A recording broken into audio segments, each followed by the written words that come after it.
Thanks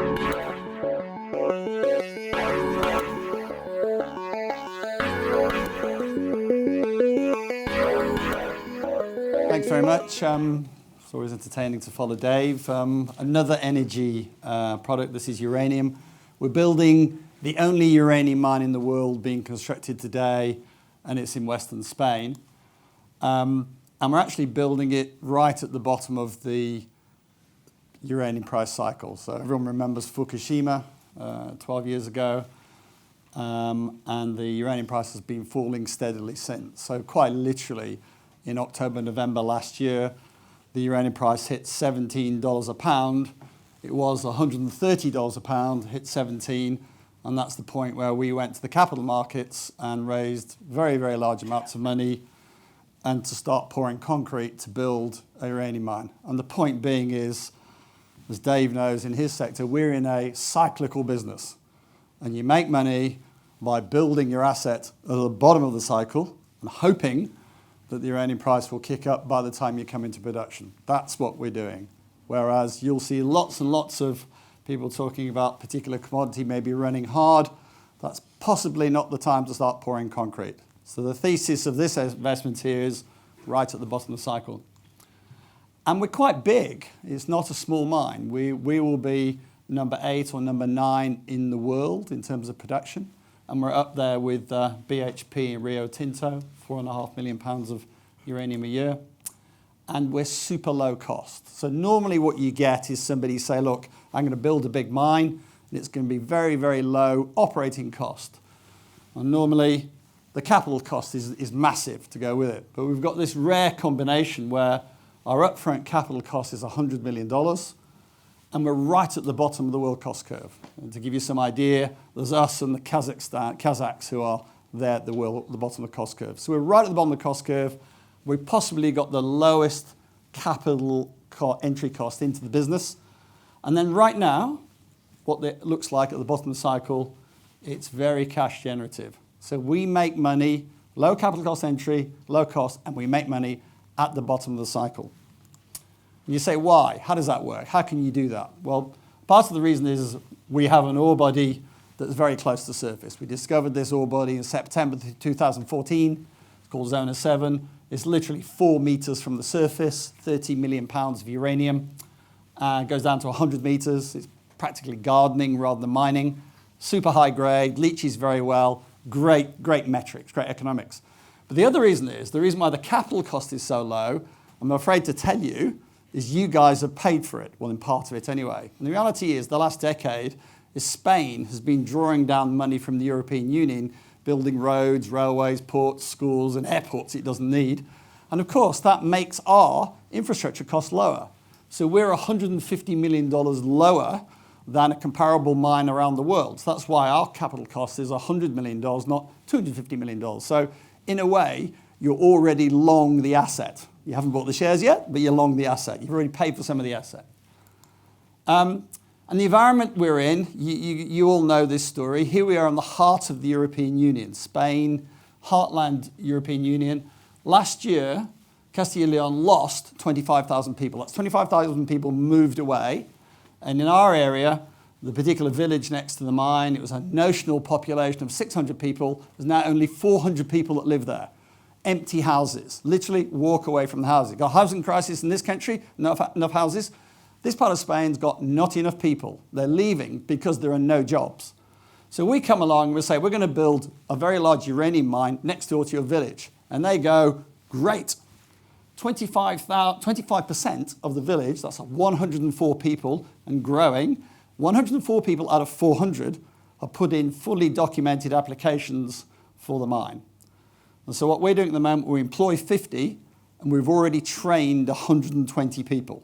So we're taking, doesn't matter what age they are, young, old, and we're saying to them, you have preference. This is your village, you're going to benefit from it. Not like this country where we import loads and loads of Eastern Europeans, leave everybody sitting at home watching the bypass being built on European Union money, and then the Spanish company leaves here and takes the workers with them, and the person's still unemployed. These people, we are training, giving them jobs. So they're very, very happy.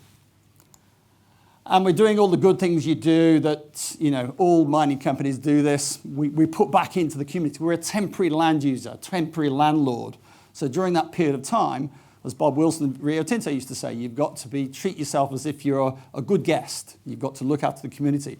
But in our extent, we've gone a little bit further. We're sort of saying, well, look, rather than us pay all the taxes to Madrid and to the European Union, we'll do a deal with the local municipality. We'll give some money into your coffers so you can put something into the community, and all the way through to we've installed free Wi-Fi into the villages. So we're very much saying we're a good neighbour and also a good business partner. And to give you some idea that when these old people in the village tell you the story about how vibrant it was when they grew up, this is a place where every year another business closes. And just last year, the petrol station closed.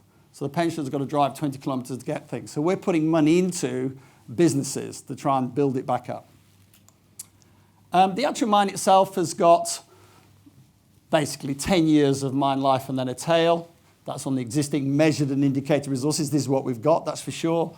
And then beyond that, we've got what's called inferred resources. That is, we think it's there, but we have to drill. So part of the money we'll make during this period goes into this period so that we can hold steady that £4.5 million.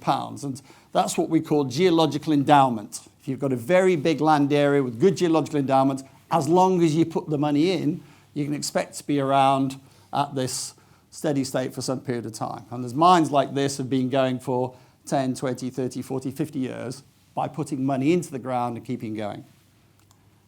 And what that looks like, this is, I don't know whether you know, there's a company called Liberum, as a broking firm in London. They've got the most miserable mining analyst in London, Ben Davis. This is the worst set of numbers. And even Ben, in his worst day, being horrible to us, couldn't help himself. He's got us doing $150 million a year free cash flow. So very, very cash generative, very, very positive. And you say, okay, that's fine, Paul, you can build it, you can go forward, but what about that pesky uranium price? What actually is going to happen? You're at the bottom of the cycle. Well, everyone's got a China story, and ours is quite good as well, because China's spending $500 billion building 65 reactors. 25 reactors at any point in time. It's commissioning 6 a year. The next time you go to Hong Kong, just have a think. We worry about Hinkley Point over there in Somerset, 1 reactor. Hong Kong's already got 9, and it's got another 5. And it's the only way China is going to solve its pollution problem. It's spending more money on renewables than any country in the world right now, but just can't keep up. The only way it's going to get rid of all those coal-fired power stations running at about 60% is just loads of nuclear. And what the impact of that is, with the primary uranium production is going to fall off, these guys are going to drive demand. And the demand we're looking at is the biggest deficits ever seen in the uranium market. So as we come into production, massive deficit. And just to give you some idea of how important this is for China, to meet their 2030 carbon targets, 2020 carbon targets, they have to double their nuclear capacity. And then they have to double it again. So this isn't going to stop. This is a episodal build-out of reactors commissioning 6 a year. But what excites us is everyone will tell you in nuclear about Fukushima. Everyone remembers that. You probably may remember they turned off 57 reactors. Well, just last week, they're now talking about turning half of those back on. So Japan is turning back on. So that Fukushima factor is now going the other way. You know why they're doing it? And Dave touched on it before. They're doing it because Japan's energy costs have gone through the roof because they have to import coal and gas. And by the way, talking about staying green, their carbon emissions have gone even worse. So Japan has gone from being a super, super clean, low-cost energy producer because of nuclear, because it's zero carbon and low cost once you build them, to suddenly being a massive polluter. And they're all very embarrassed, and the costs are going through the roof. So the quick as they can, they're going to try and turn on as many reactors as they can as fast as they can. Probably about the same rate as China's putting on new ones, Japan's going to be turning on, or is turning on, its existing fleet.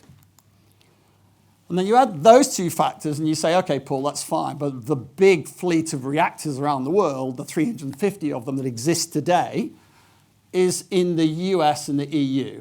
And in terms of their uranium supply, this is the amount of uranium we got, they're full up. Today they're full up. This year they're all full up. They're all full to the gills in terms of what they need. But you look out 5 years out and they become what's called uncovered. That is, within 5 years, the EU and all the US, that's 350 reactors, go down to 20% coverage. There's one thing a nuclear reactor can't do is run out of uranium. So these guys have got to recontract.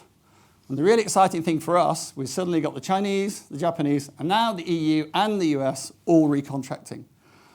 So the way that's panning out for us is today the uranium price is about $23 to $25 a pound. We just locked out a forward contract averaging 43. Because these guys know that the uranium price, well, they think the uranium price is going to go significantly higher than it was today. There's one other factor I'd just like to draw your attention to, and again, I'm picking on Dave here, but he picked on it, he identified it. The US and EU is OECD. And we care about OECD because there's a set of rules. We know who we are. We're partners in business. 2/3 of the demand for all uranium on the planet comes from OECD. 3/4 of the supply comes from non-OECD. And guess who? Mr. Putin, Mr. Nazarbayev, and a country in Africa that's got some pretty shocking human rights records. So next time you go to a coffee shop and they say, here's some fair trade coffee, and we know where the provenance of the beans come from, ask them about the provenance of the electricity from EDF. Because you know what? Might be Mr. Putin on the end of the line, or Nazarbayev, or it might be from Niger. That's not tolerable long term. So when we come along and say we're building a uranium mine in the heart of the European Union, these guys, when they recontract, say it's great. It means we can reduce our dependence on Kazakhstan in particular and Mr. Putin, and we're going to contract from you. So Dave made that point. It's exactly right. EU, US people want to have a provenance of supply. They want to know where it's coming from, feel good about it. We are heartland European Union, therefore we're getting their custom. And we're building it. We're in construction. This is us. Off last week, I won't go through all the detail, but building, firing away.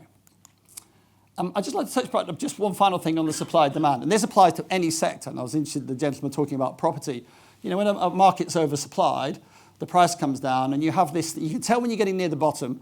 There's a thing called supply-side destruction. That is, you're beginning to see capitulation, mines closing. In our case, so here's Cameco, biggest listed producer, shutting 3 big mines. We've got Langer Heinrich, got himself in trouble down there in Namibia. And then suddenly, this is the biggest producer in the world, Kazatomprom, you can't read it, but it begins with K, Kazatomprom, 43% of the world's uranium, came out and suddenly said 10% reduction. So this is supply-side destruction. Rosatom, the Russians are the same. But here's a very interesting one. A little mine in the Czech Republic closed this week. This week, no more. Guess what that means? 140 reactors in the European Union, probably providing some of this electricity today, not one single supplier, not one single uranium mine in Europe. And guess where Europe gets it, the EU gets it from? Mr. Putin. Dave said the words exactly right. If Mr. Putin wants to turn off the gas and some of the oil, he could turn off some of the nuclear as well. And so there has to be a diversification away. So that's actually a problem. So Euratom, which is the EU agency, has just come out, bang, big statement saying this mine, Berkeley's mine, is really important, we welcome it, and they're offering us money. They say, guys, you've got to get going. We can't sit there with no exposure, and all our exposure to Mr. Putin.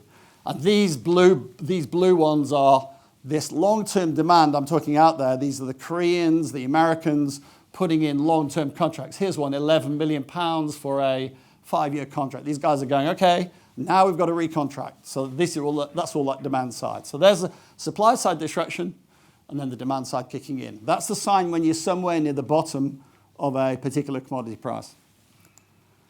And I mentioned that there we were last October, November. We had to go and explain this story. We needed $15 million to be able to progress our interests. We went to the big guys in town, and they liked the story very much. In fact, they liked it so much, the demand was so much, we took $30 million. We could have taken 50. The demand was so strong. And we've gone from being sort of a few mining funds to we're now dominated by the big names in town. So clearly, They want this exposure as well. They like that being at the bottom of the cycle. There's one other aspect to it as well they picked up on very, very strongly, and you all may have a view on this. All our costs are in euros. Our revenue stream is US dollars. So you might want to say, is that a sort of a Draghi easing versus a Yellen tightening? I don't know. But basically, there's not a lot of confidence in the euro out there. So if the euro keeps falling, our costs fall, and even if the US dollar stays where it is. So a euro US dollar trade, these guys like that. And then sort of finally is that all we've been doing is basically what we call de-risking. Feasibility studies, commence production, gets an expert approval, moving all the way through. We're progressively unlocking some of that net present value. So sort of a notional net present value of about £1.25 a pound, £1.25 a share, and we're progressively unlocking that as we go through each stage. And then the sort of asymmetry, the big kicker, will be sometime over the next 2 years, we'd expect to see some big move in the uranium price. That's what everybody's there for. So one, we've got to do two things. One is keep unlocking the value, steadily building the mine, getting the approvals, put the offtakes in place, all that normal stuff. And then hopefully sometime during this 2-year period, before we get into production, we are expecting some movement in the uranium price. So, Paul, the slide was with Japan, 2011. With Japan, was it? That one? Your last slide. Oh, I'm sorry. No, that was the 120 to 30. Yes. Yes, that was when the uranium price was much higher. But there was a big group bid, the Koreans and the Russians bid for this same mine. It was prior to a previous discovery, and they bid it at £1.20. I joined the company here, by the way. No, it was £1.20, and the guy. It's a bit of a sad story, actually. The managing director at that time had the deal, had the offer, and he tried to negotiate it, and it failed, and it didn't go very well. And so Fukushima happened, and it was all history. So he went from having £1.25, I think it was a share offer, to virtually zero by missing it by a couple of weeks. But that was unfortunate. So that was a previous world. That was when the uranium price was very, very high, lots of demand. And we've been in the doldrums during this period. The company's nursed its cash. And then what the board made the decision 2 years ago and said, Paul, do you want to come and have a go at this? We think it's a good time to come back in? This concept of being somewhere near the bottom of the cycle, we don't know where it is, it's somewhere near. And so that's what we're doing. That's it. Thank you very much for your time. Super. Do you have any questions for Paul, please? Gentleman here. Paul, obviously you've done very well raising cash from the institutions, and you've got to get through to about 2018, I believe, before production starts. Do you anticipate any more requirements for capital, or have you got it all sewn? No, we'll always need money. We have $30 million in the bank. We have a funding requirement of about 130. That's the $100 million for the capital, plus some working capital. So you can say we're short of about 100 of that order. So what we've said in the announcements is we're looking to bring in a strategic partner for a chunk of it, and the balance will be what we call soft debt. And what we mean by soft debt is we don't want to dilute everybody by doing a big raise, by a big issue. On the other hand, we don't want to over-leverage by putting in some horrible project finance or something. So we're looking for sort of that middle ground between the two. So I think the first event would be some form of strategic partner that gives us a bigger chunk, helps along the way, and then wrapped around that, some form of soft, what we're broadly calling soft debt or soft thing. Not project finance, not pure equity. Okay, thank you.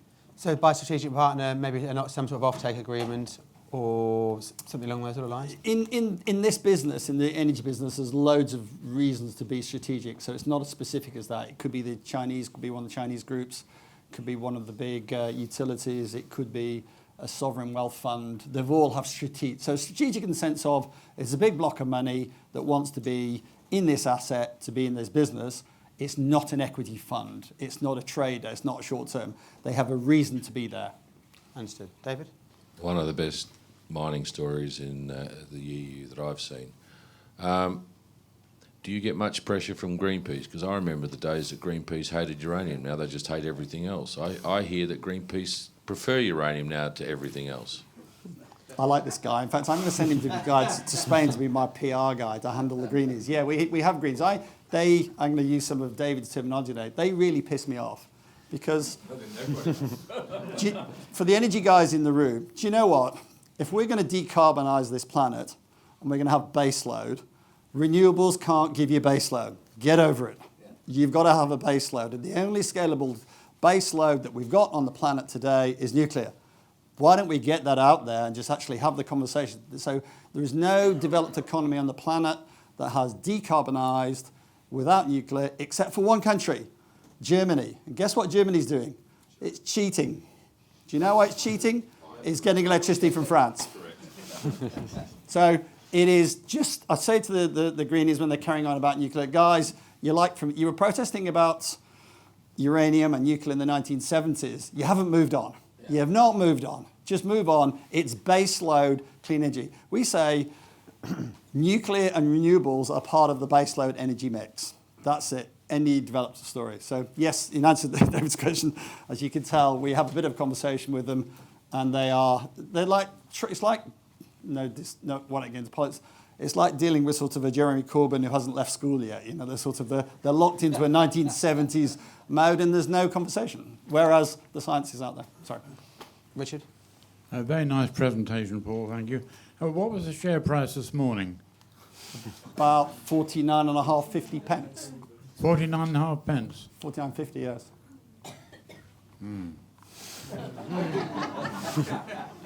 I'm sorry, we were 15 pence when I joined, so I'm trying my best. You're going to be wanting very patient investors. Can you offer some hope for getting things earlier, especially if you're gardening rather than mining? Well, we've trebled the stock in 2 years, trebled 3-4 times in 2 years from people who came in, and we expect to, we're saying it's worth £1.25, nothing changing. So we're just going up that, unlocking that value curve at that kind of trajectory. So we say that's the steady state. And then, as I indicated in the presentation, what I get asked for, what's the asymmetry in this? What can dramatically change? What can dramatically change is, as we've seen, the uranium price could do something spectacular because there's no uranium mine. We're the only one in the world being built today, and you've seen all that demand. And in fact, I was in a conference recently, somebody was talking, you were probably all gold bulls, but to me, gold is incredibly boring. If gold goes up $5 or $10 an ounce, the whole world's jumping up and down.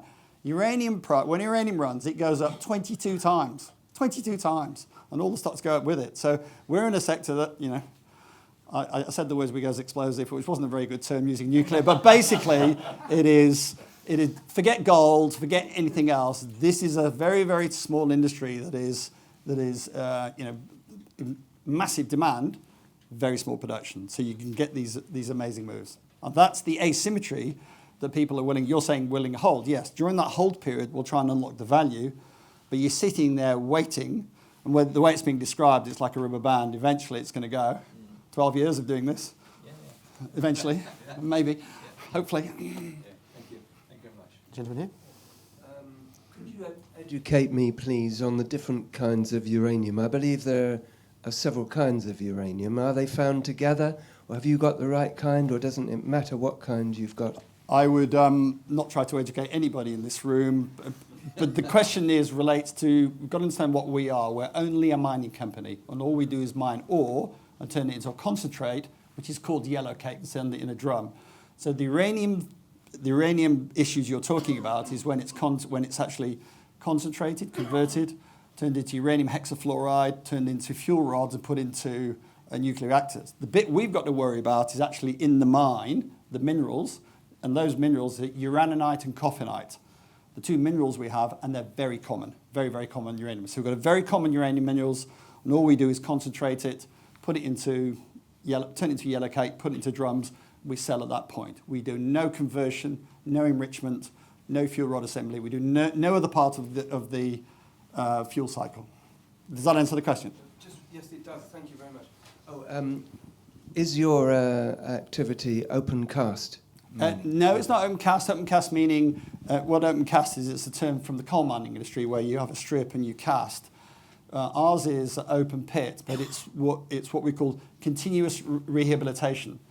So in the area where we are, we have acorn trees, Biota, and the pigs eat the acorns, and it's called Biota Iberica, Biota Amon, those of you who know from Spain. It is some of the best ham in the whole world, because the pigs basically graze on acorns. And so I want you to imagine this pig walking north on Zona 7 for 7 years. And we mine behind Pedro the pig, and he walks forward. We treat the ore, and then we put a liner back, and we rehabilitate. And he turns around 8 years later and comes back, and it's completely rehabilitated to a better standard than when we started mining. And I know how to do that because I actually did it in this country when I worked for the National Coal Board Opencast Executive. And for those of you who would ever want to go there, there's no particular reason to do so, but Telford Town Centre. Telford Town Centre, there's a Carrefour there. I mined that ore body. And as we filled it all in, they came and built Telford Town Centre and put a shopping centre on it. So we will continuously rehabilitate and put it to a standard we're promised, and what we've given back. We'll rehabilitate the land to a higher standard than that which it is today. Can I ask, I think it was about 4 or 5 years ago, previous management, maybe a couple of previous managements, presented the story. And I remember at the time thinking, this sounded really compelling then. And I think there were some planning issues. Am I right in saying that's all in the past now? The fact that you started that production work, are those legacy issues all taken care of? Yeah, there's always legacy. So I'll put it in these terms. We've been there for 10, 11 years, and we've got 90-odd approvals. And the Spanish bureaucracy does not move particularly fast. And all the numbers you've got factored in there allow for that. So if Dave and I were doing this in Australia, this mine would be in production, or Western Australia and Queensland, this mine would be up and running. So we've factored into this. The point you're making is that the processes within Spain move relatively slowly. So there's no promise here actually that we're relying on anything faster than actually normally happens in Spain. We've factored in that process. But the institutions you've got on board and the fact that you've raised the money at the price you've raised and the reflection of the share price would indicate that the city thinks that timeline will be followed as well. We've had enormous amounts of due diligence done by people like resource capital funds and specialist funds. So a huge amount of due diligence, yes. But having said that, we're saying all of those numbers will work, but I'm not standing here we're going to hit exactly every month. We're in a very modern, developed European economy, and we have many, many, many stakeholders. So we say to people, we won't rush it. We will definitely achieve it, but we'll bring everybody along with us, hopefully, except for the greenies who will always hate us. We'll bring everyone along with us at a pace that allows approval to go forward. And final one for me, you said you could have had $50 million. Why didn't you take the 50? Because it's too low, because that's dilution. That's what we had the discussion with the board. I said, I don't need 50. I've got 30 now. I don't need the money. I want to do the next funding at a much higher price. So I took 30 reluctantly. I could have taken 50, but I didn't need 50. The next time it'll be at a higher price, and that way you don't dilute existing shareholders. The previous raise we actually did, just for the record, we did it at a premium to the existing share price. We were trading at 30-something, and we got one of our major shareholders to take stock at 32 or something. I can't remember the exact numbers, but it definitely is a premium.